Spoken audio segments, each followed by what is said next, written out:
minal balaghul mubin. Di ayat 12 ini ada semacam penegasan begini ya, Dulur ya. Ketika kita itu bertuhankan beda toh dengan Tuhannya agama-agama lain ya.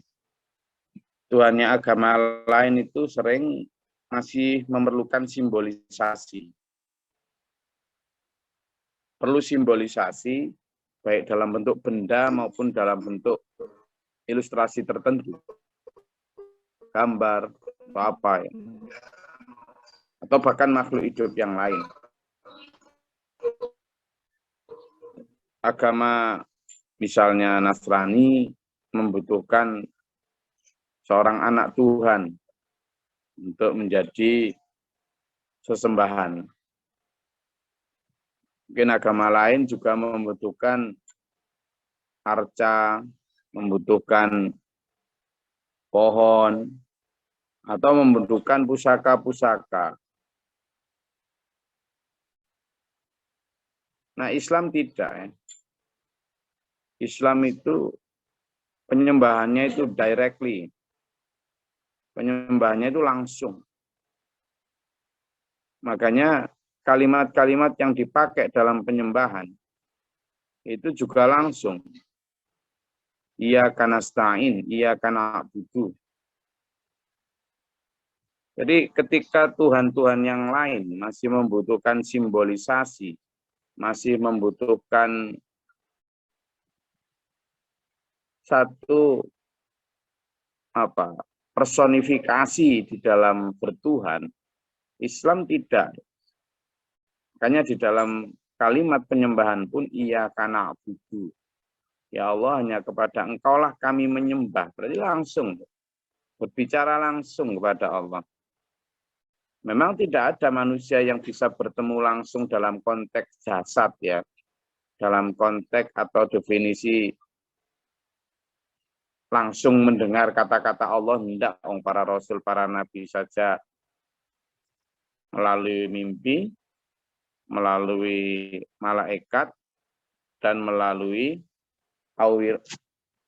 para hijabin, atau dari balik hijab, dari balik pintu dan sebagainya. Sehingga tidak langsung. Bahkan ketika Nabi Musa ingin bertemu Allah langsung pun tidak mampu. Karena ketika gunung Allah hendak menunjukkan diri pun gunung hancur lebur, apalagi manusia. Ini kenapa saya berikan prolog seperti ini, karena penting untuk kita pahami ketika kita mau taat kepada Allah. Taat, gimana caranya taat kepada Allah itu? Allah tidak kelihatan soalnya. Sekali lagi Allah tidak kelihatan. Kalau misalnya kita mau taat tunduk, patuh gitu. Aslim, tunduklah, patuhlah. Ada kalimat seperti itu. Aslim, tunduklah, patuhlah.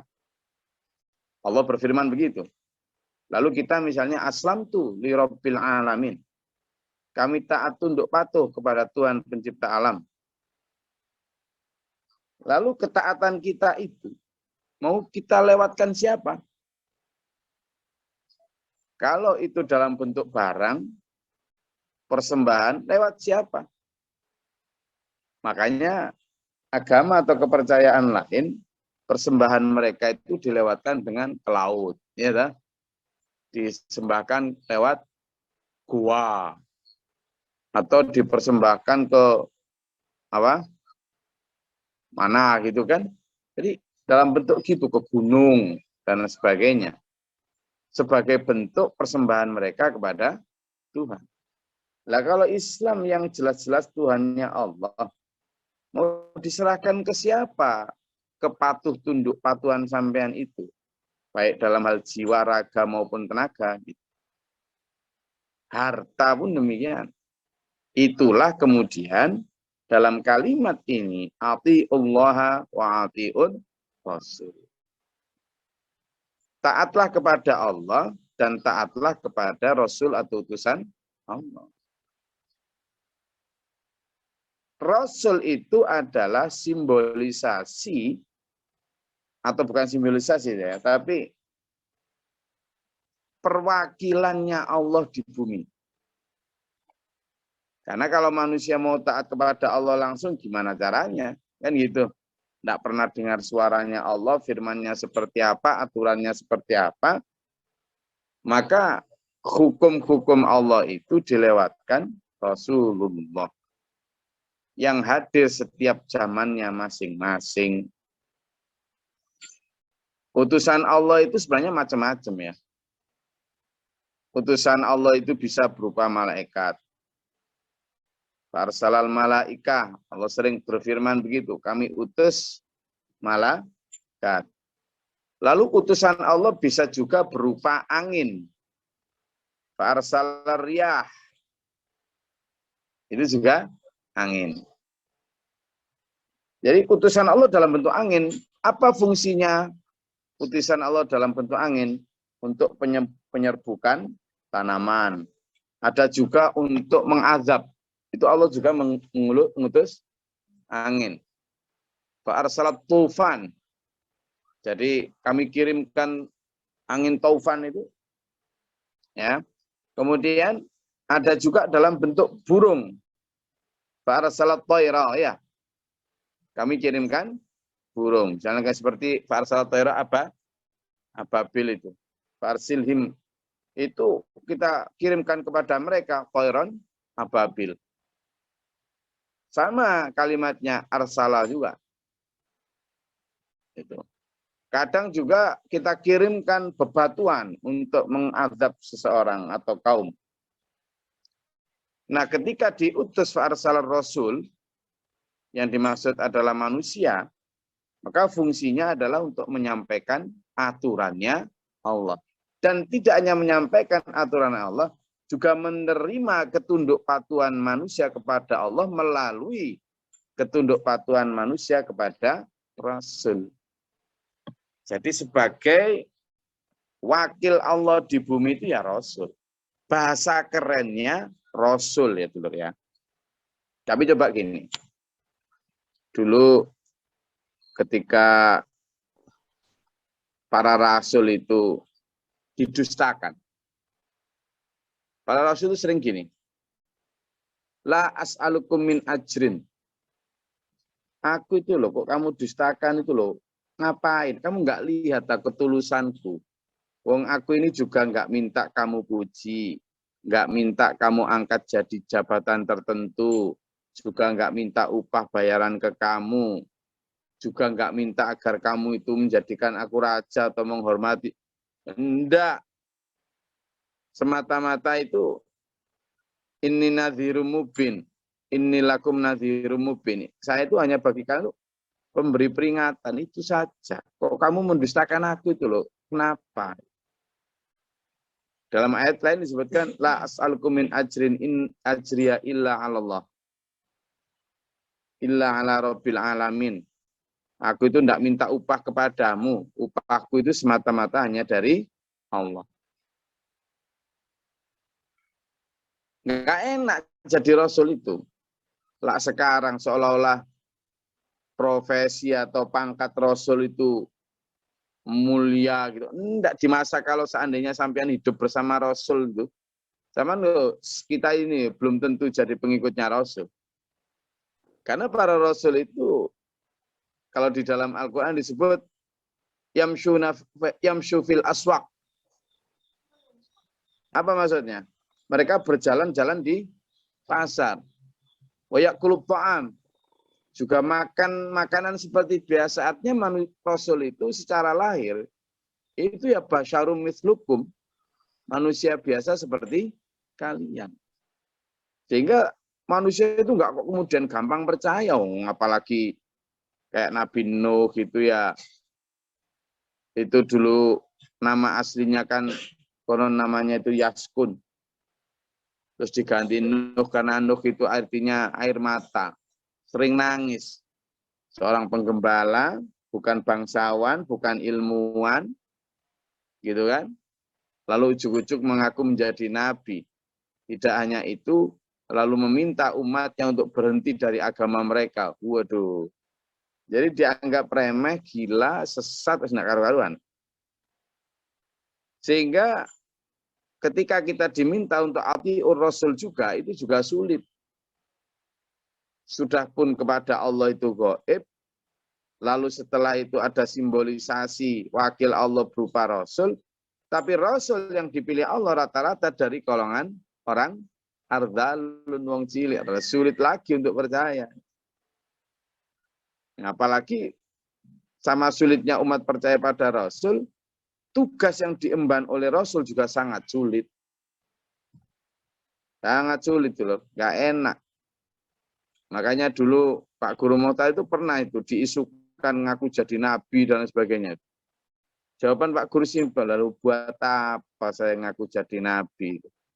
Buat apa? Kalau ngaku jadi camat, jadi gubernur gitu enak. Lalu bisa menipu dengan jabatan misalnya. Kita bukan gubernur tapi ngaku gubernur gitu kan. Lalu malak sini, malak sana, ada keuntungan dari sisi harta.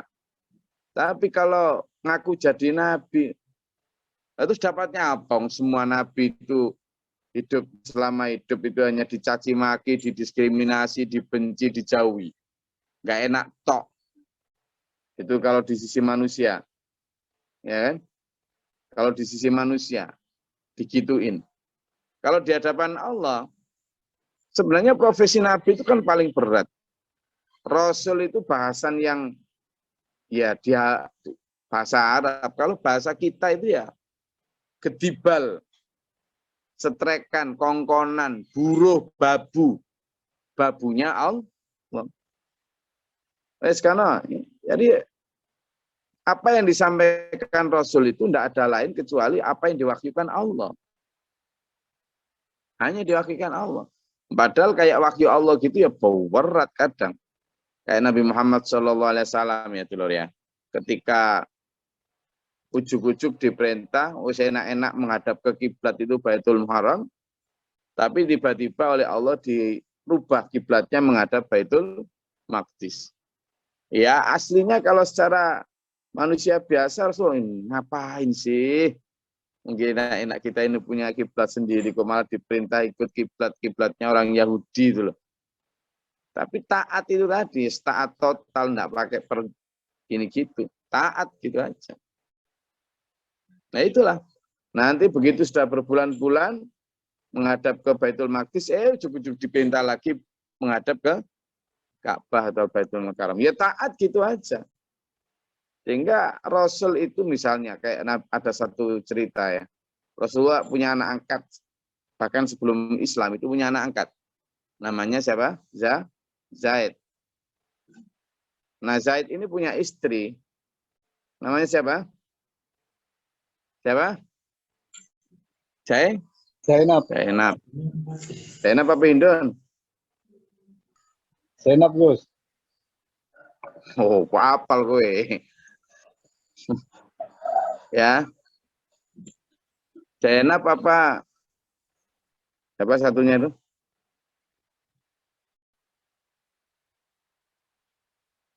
Sarah. Zainab. Zainab apa Sarah? Mau di Gusnadi apa Cornelia Agatha? Sidul anak sekolahan apa Mas Yasin? Ayo ben gak ngantuk iki. Nah, Zaid ini punya istri namanya Zainab. Nah, setelah Zainab cerai entah karena satu sebab, di masa lalu itu tradisinya kalau yang namanya anak itu ya jadi anak kandung meskipun anak angkat. Nabi Muhammad itu punya anak angkat namanya Zaid. Nah, ketika Zaid punya istri namanya Zainab, lalu entah karena apa cerai, maka istrinya Zaid ini itu sudah seperti anak buat Rasulullah, buat Muhammad sebelum jadi Rasul. Karena waktu itu tradisinya memang begitu. Tapi ternyata kemudian ada hukum baru begitu Rasulullah Muhammad diangkat menjadi Rasul, setelah beberapa tahun, ada hukum baru.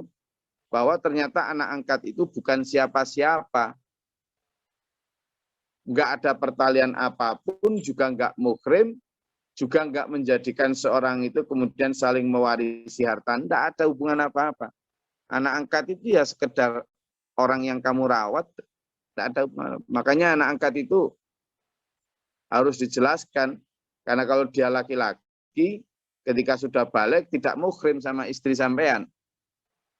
Ketika itu perempuan, ketika besar, tidak muhrim sama sampean. Nah, itu harus jelas karena ini berhubungan dengan halal haram. Ya. Nah, waktu itu Rasulullah ketika punya anak yang bernama Zaid itu, ternyata diperintah sama Allah. Begitu Zaid cerai sama Zainab, Allah perintah sama Nabi Muhammad untuk menikahi Zainab. Padahal di masa itu tradisi yang berkembang, menikahi bekas anak, meskipun itu anak angkat, bekas istri anak angkat, itu sama dengan menikahi anak sendiri. Dianggap sebuah aib. Nah, tapi karena Rasulullah itu, yaitu tadi saya sebut, pembantu utama Allah, taat total, ya sudah dijalani. Padahal Rasulullah sendiri sebenarnya ya, coba dibaca dalam beberapa ayat itu. Rasulullah sendiri sangat berat sebenarnya. Ya. Coba ceritanya dalam surat Al-Ahzab dan seterusnya. Berat. Tapi karena itu tadi. Makanya ketika kita taat kepada Allah, lalu taat kepada Rasul, itu sudah sangat seharusnya. Karena Rasul sendiri pun ketika menyampaikan hukum-hukum Allah itu tidak mudah kesulitannya di situ. Fa in tawallaitum fa innama 'ala rasulinal balaghul mubin. Tapi jika kalian berpaling dari apa yang Allah perintahkan itu, maka sungguhnya Rasul-Rasul kami itu hanyalah penyampai berita dan tidak bertanggung jawab untuk menjadikan kamu beriman. Beriman atau tidak itu urusannya Allah. Jadi para Rasul kami itu hanya penyampai berita. Ya. Allahu la ilaha illa huwa wa 'alallahi falyatawakkalul mu'minun. Dan Allah lah, tidak ada Tuhan selain Dia. Kalau baca la ilaha illallah jangan gini ya, enggak boleh ya. Ngomong gini itu enggak boleh. La ilaha, tidak ada Tuhan illallah kecuali Allah, enggak boleh gitu ya. Mending berhentinya itu di illah. Misalnya karena nafas sampean enggak kuat itu la ilaha illa, minimal begitu. Jangan sampai la ilaha illallah, enggak boleh gitu. Kenapa? Karena kalau sampean ngomong la ilaha, tidak ada Tuhan, belum sampai kepada ilah sampean mati, itu sampean ngomongnya itu dengan mengatakan kalimat terakhir sebelum mati itu adalah ngomong tidak ada Tuhan. Wah, bahaya itu. Ya, makanya jadi la ilaha illallah baru diartikan secara penuh. Tidak ada Tuhan selain Allah. Jadi jangan biasakan kalau mengartikan kalimat tauhid itu dengan dipotong di situ.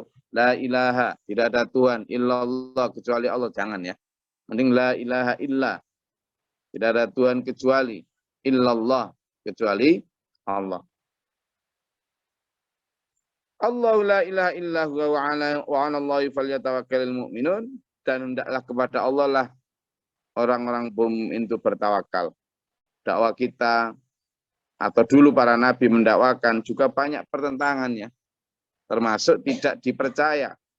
Nah, pada saat seperti itulah pentingnya tawakal kita sebagai penerus perjuangan para nabi, entah lewat apapun sampean, itu harus tawakal. Harus banyak introspeksi dan bersyukur. Ya, supaya kita bisa menjadi orang-orang yang seperti ini. Fal yatawakkalil mu'minun. Oke, saya rasa itu yang bisa saya sampaikan. Enggak, kalau ada yang mau diperjelas. Oh. Silakan.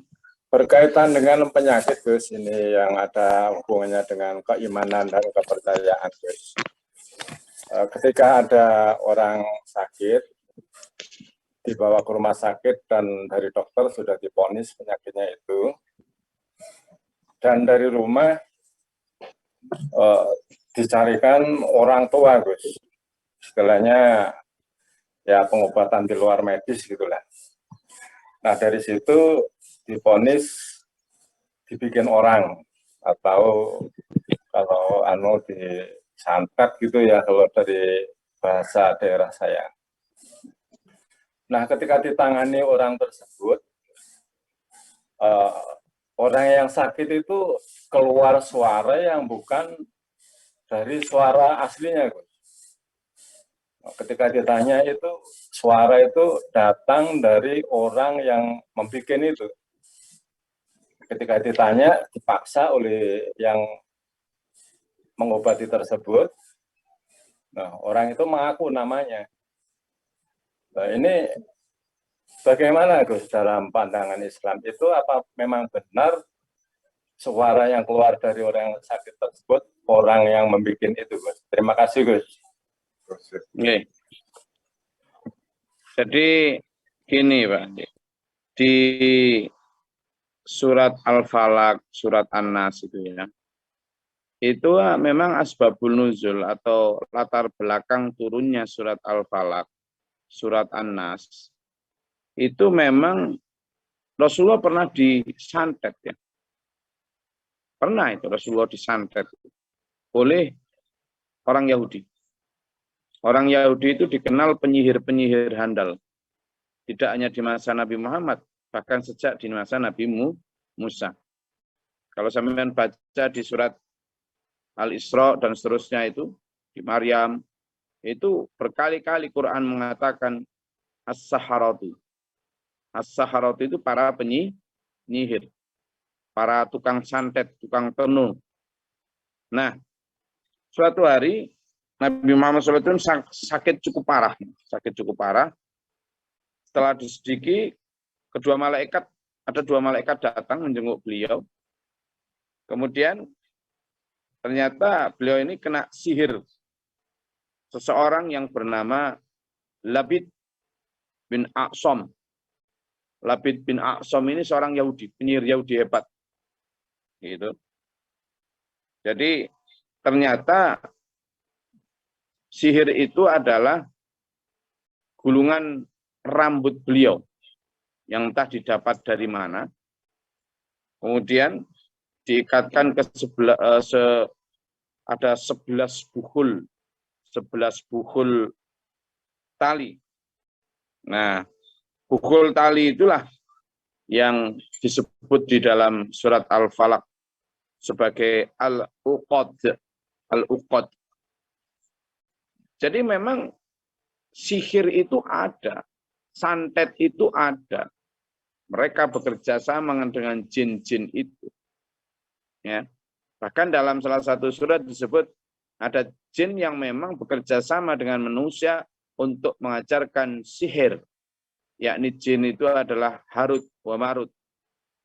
Mereka sebenarnya Harut Marut itu disebut di dalam Al-Quran namanya itu. Yang memang mengajarkan kepada manusia sihir atau sihir atau santet. Dan itu secara turun-menurun sejak zaman Nabi Musa sampai hari ini ya tetap dipraktekkan banyak manusia. Jadi kalau memang ada yang seperti kasus disampaikan dengan tadi, ya memang ada. Ya memang ada. Justru karena itulah fungsi dari surat Al-Falaq dan An-Nas. Ya. Fungsi dari surat Al-Falaq dan An-Nas itu. Coba dibaca toh surat Al-Falaq dan surat An-Nas. Mau dibaca, kita baca artinya, ya artinya. Wah.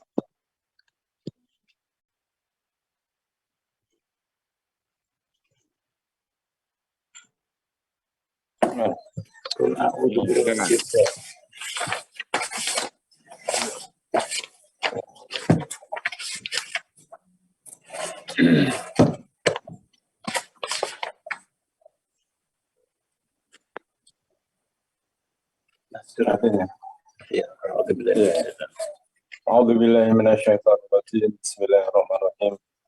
Katakanlah, aku berlindung kepada Tuhan yang menguasai subuh atau fajar dari kejahatan makhluk yang Dia ciptakan dan dari kejahatan malam apabila telah gelap gulita, dan dari kejahatan perempuan-perempuan penyihir yang meniup pada bugul-bugul atau talinya, dan dari kejahatan orang dengki apabila dia dengki. Jadi itu tadi. Nggih. Sama dengan surat An-Nas juga.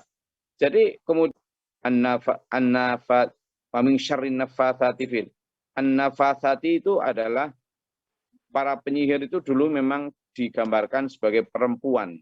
Banyaknya penyihir-penyihir perempuan. Tapi banyak juga penyihir-penyihir laki-laki. Nah, sihir itu gimana? Itu memang sihir-sihir yang diajarkan oleh setan. Diajarkan oleh setan. Coba lihat di surat Al-Baqarah.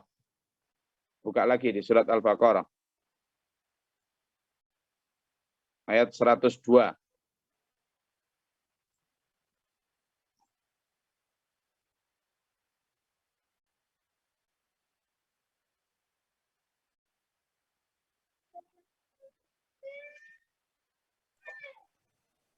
A'udzubillahiminasyaitonirrajim. Dan mereka mengikuti apa yang dibaca oleh setan-setan pada masa kerajaan Sulaiman. Sulaiman itu tidak kafir, tetapi setan-setan itulah yang kafir. Mereka mengajarkan sihir kepada manusia dan apa yang diturunkan kepada dua malaikat di negeri Babilonia, yaitu Harut dan Marut. Padahal keduanya tidak mengajarkan sesuatu kepada seseorang sebelum mengatakan, sesungguhnya kami hanyalah cobaan bagimu, sebab itu janganlah kafir. Maka mereka mempelajari dari keduanya, malaikat itu, apa yang dapat memisahkan antara seorang suami dengan istrinya. Mereka tidak akan dapat mencelakakan seseorang dengan sihirnya kecuali dengan izin Allah. Mereka mempelajari sesuatu yang mencelakakan dan tidak memberi manfaat kepada mereka, dan sungguh mereka sudah tahu bahwa barang siapa membeli atau menggunakan sihir itu, niscaya tidak akan mendapat keuntungan di akhirat.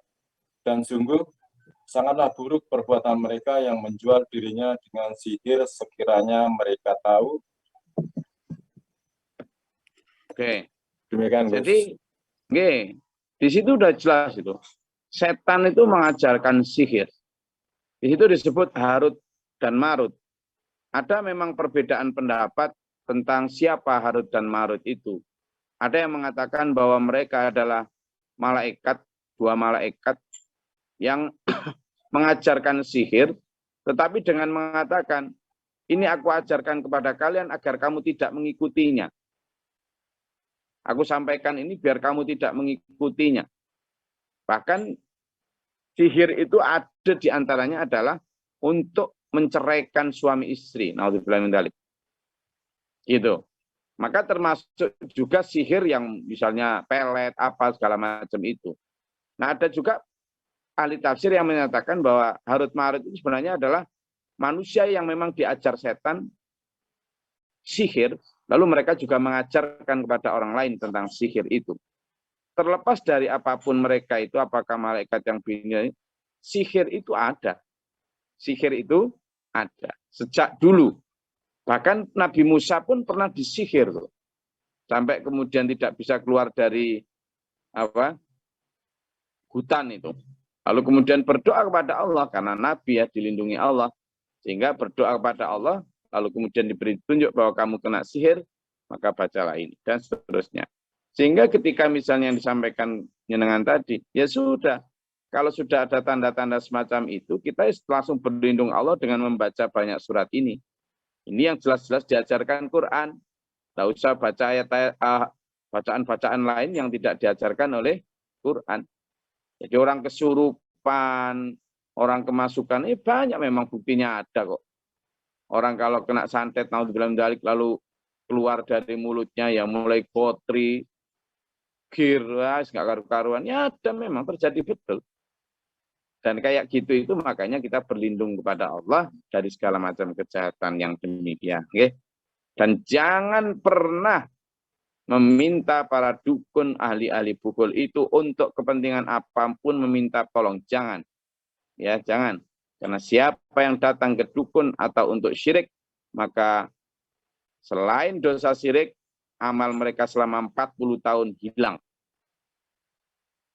Ya, jangan pernah. Misalnya ke dukun untuk minta biar kaya, untuk biar lancar, biar naik jabatan, biar dapat istri atau suami.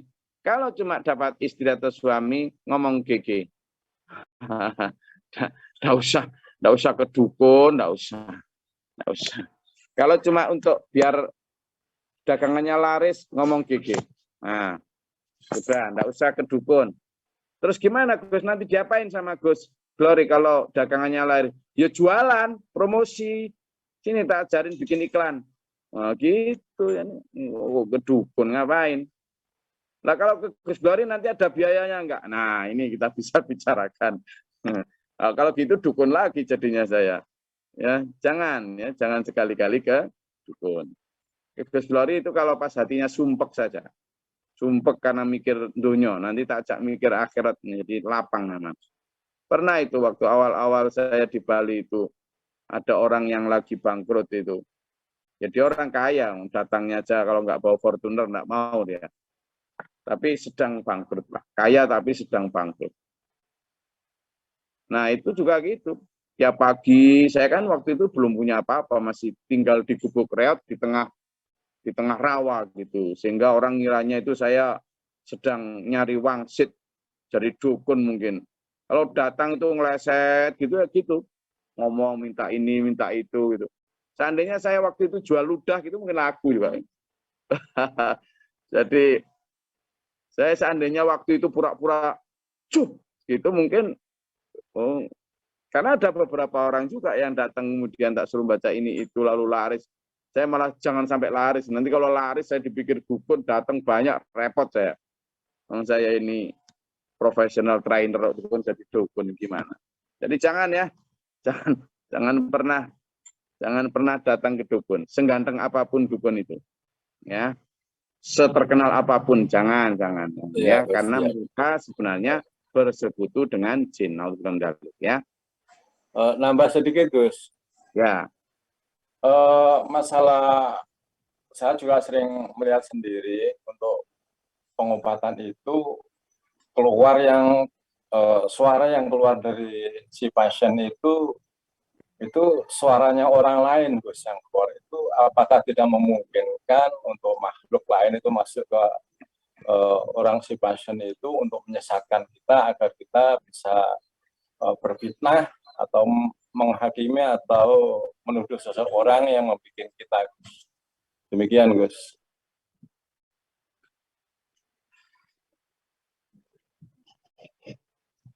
Ya, jadi mungkin saja. Jadi kesurupan itu mungkin saja. Jadi makanya di situ yang ayat selanjutnya, surat selanjutnya, An-Nas itu loh. Itu kan disebutkan, aku berlindung kepada Tuhan manusia, Raja manusia, sembahan manusia, dari kejahatan setan yang bersembunyi. Di mana? Di dada manusia, ya toh? Berarti dada manusia itu mungkin ada unsur lain selain manusia itu. Termasuk siapa? Setan. Setan itu dalam bentuk apa? Dua itu coba. Minal jinnati wan nas. Dari bentuk bisikan jin maupun manusia. Manusia ada yang bersekutu dengan jin, lalu bisa yang kayak gitu-gitu itu dari suara, segala macam kayak gitu kan. Gitu. Jadi sangat mungkin. Nah itu dimungkinkan tapi dalam bentuk batal. Sehingga orang-orang yang memakai kayak gitu itu ya mungkin suaranya siapa, ya gendruwo apa segala macam itu. Makanya ada anak-anak muda sekarang yang suka baca-baca gendruwo apa malah takut sendiri. Baca-baca gendruwo hobi malah kemana-mana tidak berani, gimana? Ya. Jadi aneh-aneh aja anak-anak muda sekarang itu. Makanya yang tua-tua jangan aneh-aneh ya. Mana aneh-aneh. Matur suwun, Gus. Pokoknya kalau ada orang mau ke dukun nanti itu bilang aja nggak usah ke dukun. Mana sedekah ke yatim piatu sana. Itu orang dukun itu misalnya dimintai, Mbak Dukun, saya minta biar bisa kaya, dia bisa ngasih gini gitu. Lah ternyata dia sendiri nggak kaya. Iya toh? Itu jadi makanya Ya, tapi mereka memang ada santet sihir itu. Kita berlindung pada Allah ya. Jangan remehkan tuh, tapi jangan meremehkan sihir santet, jangan ya. Karena memang itu ada dan kalau kita sampai ini harus berlindung betul pada Allah. Karena kalau kita sendiri enggak akan mampu. Makanya hanya dengan kekuatan Allah yang mampu menolak itu. Jika Nabi saja pernah kena itu kan memang dipakai Allah untuk apa? Ayat untuk kita bahwa jangan pernah meremehkan itu, tetapi jangan juga pernah mengikuti itu. Itu maksudnya. Jangan pernah mengikuti itu. Tapi juga jangan meremehkan. Kita berdoa pada Allah, minta kepada Allah perlindungan dari segala macam kejahatan setan, jin, iblis, dan pelatihnya maupun jin dan manusia. Saya rasa itu. Semoga Allah merahmati kita, meridai kita, menuntun kita dalam siratal mustaqim ila akhir hayat husnul khatimah. Amin. Allahumma shalli wa sallim barik ala sayyidina Muhammadin. Allahumma fil minat muslimin. Alhamdulillah astaghfirullahaladzim. Allahumma hdina fi man hadayta wa afina fi man tawallait. Wa barik lana fi ma atayta wa qina syarra ma qadait fa innaka taqdi wa la yuqda alaik. Astaghfiruka wa atubu ilaika sallallahu sayyidina Muhammadin. Allahumma da'ana al-bala wal waba wa qad al-hasidin min al-jinn wa syaitan wa rabbana natina wal inas. Allahumma arfa' darajatana fi dunya wal akhirah husnul khatimah. ربنا آمنا فاكتبنا مع الشاهدين ربنا لا تزغ قلوبنا بعد إذ هديتنا وهب لنا من لدنك أنت مولانا فانصرنا من الكافرين ربي أعوذ بك من همزات الشياطين وأعوذ بك ربي يحضرون ربنا اجعلنا مسلمين لك وذريتنا مسلمين لك وأرنا مناسكنا ربي اغفر لي ولأخي ولأزواجي ولذريتنا ولأصحابنا وادخلنا في رحمتك يا أرحم الراحمين فأنا ربك رب العزة عما يصفون وسلام على المرسلين Assalamualaikum warahmatullahi wabarakatuh.